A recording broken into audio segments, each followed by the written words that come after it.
So my research and clinical experience are dealing with individuals with serious mental illness that are involved in the justice system.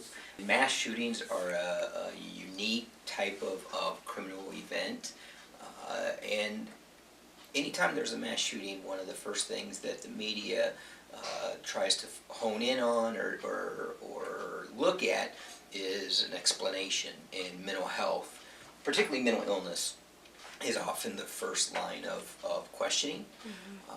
Anytime you see a mass shooting, there's going to be questions about the individual's mental health. And what we know is that most mass shootings aren't related to one's mental health functioning or the presence of mental illness. That's not universally the case. So for example, the Colorado shooting that occurred in the movie theater, mental health was an issue in that mass shooting.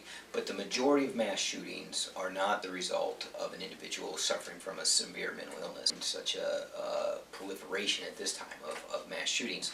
Some of it is speculated to be about gun access. We have more access to guns in our country than almost any other country in the world. No surprise then we have more gun violence than almost any other country in the world. And I don't say that as somebody who's opposed to guns. I'm actually a gun owner. But allowing for certain types of guns and the ready access to guns that we have in our country certainly contributes to gun violence. And included in gun violence would be mass shootings. Right. So there's some political things in play in terms of the makeup of an individual who's engaged or involved in a mass shooting, rather than it being a mental illness. And when I say mental illness, I'm talking about severe mental illness, people who are hearing things that aren't real, so they're hallucinating, they're seeing things that aren't real. Maybe they have a mood disorder like serious depression, or what we call bipolar disorder, used to be known as manic depressive disorder, where they have real significant mood elevations, including times when they're manic and not thinking clearly, not grounded in reality. People like that aren't who commit mass shootings.